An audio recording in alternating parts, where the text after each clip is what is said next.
अब जुमला दे रहा हूं, जिस जुमले को मैंने रोका और मैंने कहा किलीदी जुमला, और नतीजा आपके हवाले कर रहा हूं कि जहां इल्म होगा वहां दलील होगी। इससे बड़ा जुमला मैं आपके हवाले नहीं कर सकता। और जब समझ में आ जाए तो कम से कम हाथ जरूर उठाइएगा कि हाँ जुमला पहुंच गया और जुमला आपको कबूलियत की मंजिल पर आ गया। जहां इल्म होगा वहां दलील होगी, और जहां जहल होगा वहां हथियार होगा। जहां जहल होगा वहां हथियार होगा। तो अब आयत शुरू कहां से हुई? यह आयत मुबाहिला शुरू कहां से हुई? अल्लाह ने कहा फमन हाज्जका फीहि मिन बाद मा जाअका मिनल इल्म। ये अल्लाह कह रहा है। यह कुरान जेबों में रखकर चलना अलग है और कुरान को जेब के नीचे सीनों में और दिल में उतारना अलग है। कुरान को जेबों में रखना अलग है और कुरान को दिल में उतारना अलग है। कुरान पढ़ लेना अलग है और कुरान को समझना अलग है। खड़े खड़े पढ़ लेना अलग है और बैठकर गौर व फिक्र करना अलग है। कुरान पढ़ने की चीज भी है और समझकर पढ़ने की चीज है। अब कुरान ने फैसला दिया फमन हाज्जका फीहि मिन बाद मा जाअका मिनल इल्म। जब तुम्हारे पास इल्म आ गया, क्यों नहीं पढ़ी जाती ये आयत? क्यों नहीं इस आयत पर गौर किया जाता? क्यों नहीं इस आयत के बिल बोर्ड बना दिए जाते? बड़े बड़े बिल बोर्ड बनाए जाएं, बड़े बड़े बैनरों पर यह आयत लिखी जाए और हर दहशतगर्द के घर पर लगा दी जाए, हर उस मदरसे में लगा दी जाए जहां पर दहशत की तालीम दी जा रही है, जहां पर असलहे की तालीम सिखाई जा रही है, वहां पर इस आयत को लिख कर लगाया जाए। आयत है, हदीस भी नहीं है, आयत है भाई। अल्लाह कह रहा है फमन हाज्जका फीहि मिन बाद मा जाअका मिनल इल्म। अब ये कुरान है और कुरान कैसे समझा जाता है ये आप मुझसे बेहतर जानते हैं। कुरान कह रहा है जब इल्म आ गया तो झगड़ा क्यों करते हो? जब इल्म आ गया तो फिर फसाद किस बात का? जब इल्म आ गया तो फिर इख्तिलाफ किस बात का? तो जहां इल्म है वहां फसाद नहीं, जहां इल्म है वहां फसाद नहीं, और जहां फसाद है वहां इल्म नहीं। तो अब मैं उन शुहदाए पारा चनार के तमाम लौहाकीन को एक जुमला हदिया करना चाहता हूं कि खुश हो जाओ इस बात पर कि तुम्हारे उस्तादों को किसी उस्ताद ने नहीं बल्कि सबसे बड़े अबू जहल ने मारा है। भाई यही सबसे बड़ी अजीबो गरीब बात है कि सामने अबू जहल है और एक उस्ताद है। उस्ताद क्या करे? उस्ताद के पास तो इल्म का हथियार होता है, उस्ताद के पास तो इल्म का हथियार होता है। और अल्लाह कह रहा है वमन यक्तुल मुमिनन मुतअम्मिदन फजज़ाऊहु।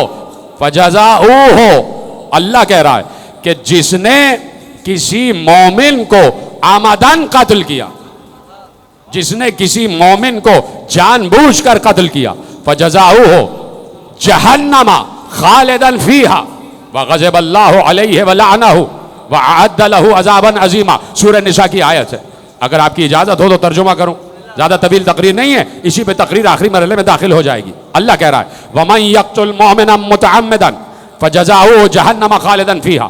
जिसने किसी मोमिन को जानबूझकर कत्ल किया उसकी सजा यह है कि वो जहन्नम में अबदुल आबाद तक रहेगा। कम से कम बोलते तो चले जाएं। मेरी मजबूरी है कि जब तक मजमा बोलता नहीं मैं आगे नहीं बढ़ पाता। ये मेरी मजबूरी है या इसे मेरी कमजोरी समझ लीजिए, इसलिए आपको बोलना पड़ेगा। ये कुरान की आयत है और तर्जुमा मैंने आपके हवाले कर दिया। तर्जुमे ही में सब कुछ मौजूद है, कुछ बोलने की जरूरत ही नहीं है। वमन यक्तुल मुमिनन मुतअम्मिदन फजज़ाऊहु जहन्नम खालिदन फीहा। जिसने किसी मोमिन को जानबूझकर कत्ल किया उसकी सजा यह है कि वो जहन्नम से कभी नहीं निकलेगा, चाहे कितनी ही तौबा क्यों ना कर ले। ये नहीं कहा कि मरने के बाद जहन्नम में जाएगा, कहा ये दुनिया भी हम उसके लिए जहन्नम बना देंगे और आखिरत भी हम उसके लिए जहन्नम बना देंगे। कहा इसी दुनिया में जहन्नम को देखेगा, फरमाया इसी दुनिया में जहन्नम को देखेगा और आखिरत में भी जहन्नम को देखेगा। सलावत पढ़े मोहम्मद व आले मोहम्मद पर। आइए शादमान रजा साहब तशरीफ लाए। बस खत्म हो रही है तकरीर। नौखान शादमान रजा साहब आ गए, बस मेरी तरफ मुतवज्जे रहिएगा। कहा इसी दुनिया में, ये दुनिया भी हम तुम्हारे लिए जहन्नम बना देंगे और आखिरत में तो तुम्हारे लिए जहन्नम है ही। चाहे कितनी ही तौबा क्यों ना कर लो जहन्नम से निकल नहीं पाओगे। लेकिन खुदा की कसम अल्लाह के नजदीक जहन्नम में डालना कम सजा थी, अब सजा आगे बढ़ रही है, उसके बाद की भी सजा है। और सजा क्या है? कहा सुनो, अल्लाह कह रहा है कि वमन यक़्तुल मुमिनन मुतअम्मिदन फजज़ाउहु जहन्नम खालिदन फीहा व ग़ज़िबल्लाहु अलैहि व लअनहु। न सिर्फ ये कि हम ऐसे कातिल को जहन्नम में डालेंगे, बल्कि हमने उसकी तकदीर में लिख दिया है कि दुनिया में भी उस पर हमारी लानत होगी, आखिरत में भी हमारी लानत होगी।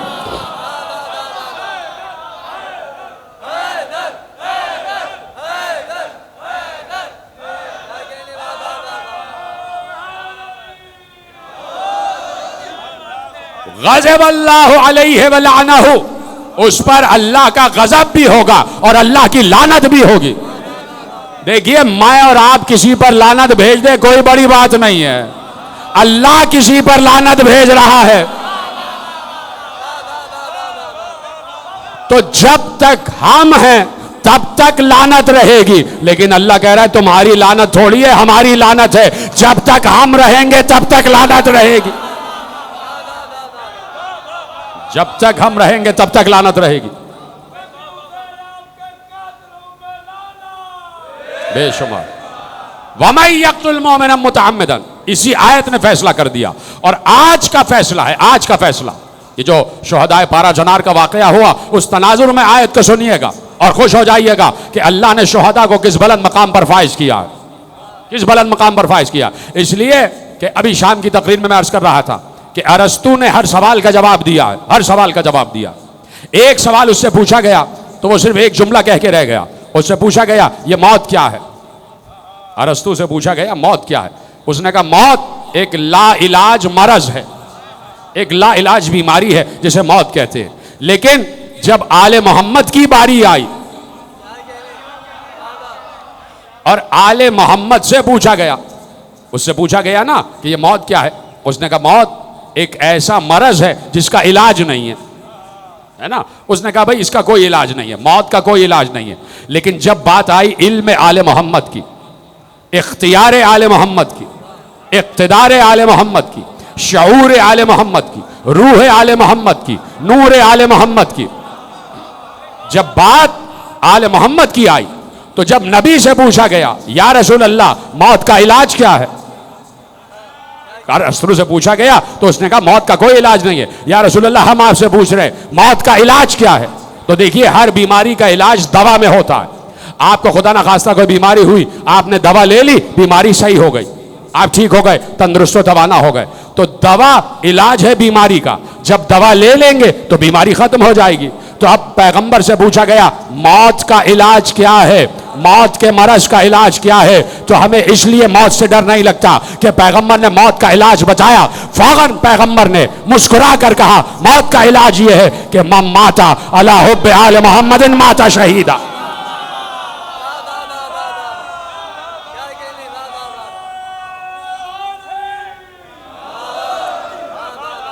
का जो आले मोहम्मद की मोहब्बत में मर जाए, का हम यकीन दिलाते हैं वो मरता नहीं है, वो मरता नहीं है, वो तुम्हारी निगाहों से पोशीदा हो जाता है लेकिन हमारी निगाह में जिंदा रहता है। यानी बंदे की आंख उसे मुर्दा देखती है।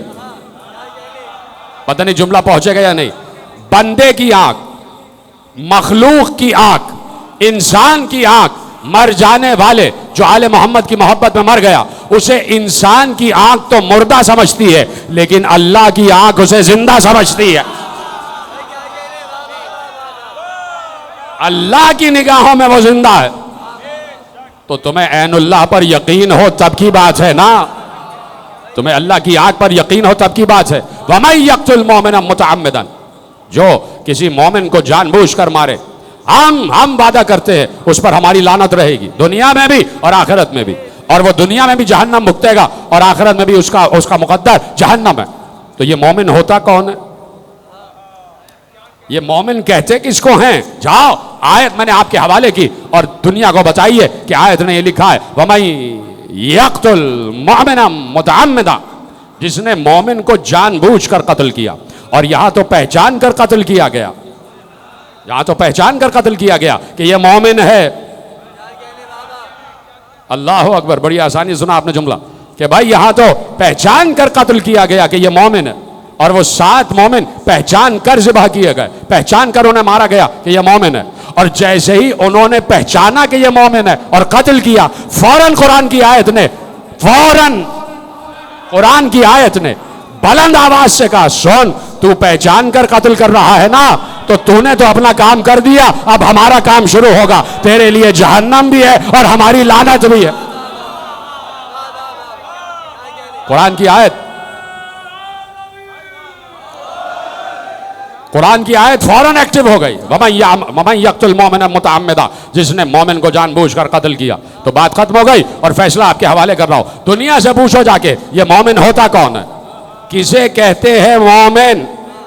कुरान कह रहा है मुस्लिम अलग है, मोमिन अलग है। ए नबी, ये अरब के बद्दू आपके पास आकर कहते हैं हम ईमान ले आए। इनसे कहिए कि तुम ये ना कहो कि तुम ईमान लाए, तुम ये कहो कि तुम इस्लाम लाए। ईमान तो तुम्हारे दिल में दाखिल ही नहीं हुआ। वक़ालतिल अराब आमन्ना कुल लम तुमिनु वलाकिन क़ूलू अस्लमना वलम्मा यदखुलुल ईमानु फ़ी क़ुलूबिकुम, कह दिया कुरान ने कि ये आके कहते हैं हम ईमान वाले हैं। इनसे कहिए तुम ये ना कहो कि तुम ईमान वाले हो, तुम इस्लाम वाले हो। यानी यहीं से फर्क मालूम हो गया कि ईमान वाला अलग होता है, इस्लाम वाला अलग होता है। तो अब ये ईमान वाला कौन होता है? और ईमान वाले को मोमिन कहा जाता है, ईमान वाले को मोमिन कहा जाता है, ईमान वाले को मोमिन कहा जाता है। और जिसने किसी मोमिन को कत्ल किया, उस पर दुनिया में भी जहन्नम है, आखिरत में भी जहन्नम है। उस पर दुनिया में भी अल्लाह की लानत है और आखिरत में भी अल्लाह की लानत है। तय हो गई ना बात? अब सिर्फ ये तय करना है और दुनिया को बताना है कि मोमिन किसे कहते हैं। इस्लाम वाला होता है ला इलाहा इल्लल्लाह मुहम्मद रसूलुल्लाह कहने वाला। अब ये मोमिन कौन होता है, ये ईमान वाला कौन होता है? या रसूल अल्लाह, ये ईमान वाला कौन होता है? किसे मोमिन कहते हैं? या रसूल अल्लाह हमें बताइए कि ईमान वाला कौन होता है। तो रसूल अल्लाह ने कहा, अगर तुम्हारी समझ में आ जाए कि ईमान क्या है, तो ये भी समझ जाओगे कि ईमान वाला क्या है। हाय हाय हाय, बात ही मैंने कह दी। अगर ये समझ जाओ कि ईमान क्या है, तो ये भी समझ जाओगे कि ईमान वाला किसे कहते हैं। तो या रसूल अल्लाह, अब ये बता दीजिए कि ईमान क्या है, अब ये बता दीजिए कि ईमान क्या है। तो पैगंबर ने बबांगे दुहल, खैमे में छुप कर नहीं, लोगों से कान बचा कर नहीं, लोगों की आंखों में आंखें मिलाकर जंग खंदक में पैगंबर ने जब अली जा रहे थे तो कहा था, ये अली नहीं जा रहा, ये कुल्ले ईमान जा रहा है।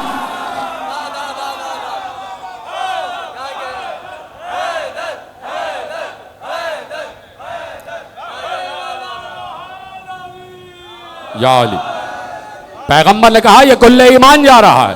तो ईमान है अली, ईमान नाम है अली का। जब तय हो गया पैगंबर की जबानी कि जब ईमान नाम है अली का, तो ईमान वाले को कहते हैं मोमिन और मोमिन को कहते हैं ईमान वाला। तो ईमान वाला हुआ अली वाला। अल्लाह अकबर, इतनी बड़ी बात मैंने आपके हवाले कर दी। ईमान वाला होता है अली वाला, अली वाला होता है ईमान वाला, और ईमान वाले को मोमिन कहा जाता है और मोमिन को अली वाला कहा जाता है। अब आयत का तर्जुमा करो। अल्लाह कह रहा है, जिसने किसी अली वाले को कत्ल किया, हम दुनिया में भी लानत, आखिरत में भी लानत।